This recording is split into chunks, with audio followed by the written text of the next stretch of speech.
Good morning मंडळी. तर आज झाली दिवसाची सुरुवात आणि मला कॉन्टेंटची कमी जरा, त्याच्यामुळं मी काय रोज पोस्ट करत नाही आहे, कारण मला काही समजतच नाही आहे, म्हणून थोडी कन्फ्यूज आहे मी लाईफमध्ये. त्यानंतर मग आवरून वगैरे आपण निघालो आपल्या जॉबला जाण्यासाठी. जॉबला वगैरे गेले आणि थोडंसं कामासाठी बाहेर गेले होते आणि बघितलं तर ॲक्सिडेंट का काय चाललं होतं ते माहीत नाही. त्यानंतर संध्याकाळी मला जायचं होतं बड्डे पार्टीला. आता बड्डे होता एक लहान वर्ष म्हणजे 1 वर्षाच्या पोरीसाठी. तिच्यासाठी मला काही ऑप्शन समजले नाही गिफ्टसाठी, तर मी छोटा टेडी घेतलेला आणि एवढं छान डेकोरेशन, छोटंसं डेकोरेशन त्यांनी केलेलं होतं. आणि इथे स्वतःला कॅमेऱ्यामध्ये बघणं इज इम्पॉर्टंट. त्यानंतर ही आहे आपली बड्डे गर्ल, जी ऑलरेडी इतक्या लोकांना बघून इतकी कन्फ्यूज आहे का बस.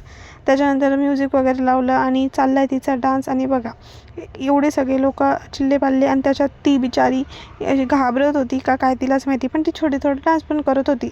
एका बाळाचा एक परफेक्ट क्लिप घेण्यासाठी एवढे सगळे लोक तिला हसवण्याचा, इकडे बघ तिकडे बघ करण्याचा, कन्फ्यूज करण्याचा कार्यक्रम चाललेला होता. त्यानंतर फायनली केक वगैरे कट झाला, जेवण वगैरे केलं आणि घरी निघाले होते मी जायला. आणि असाच होता आज माझा छोटूसा दिवस. तर भेटू आपण उद्याच्या ब्लॉगमध्ये. बाय.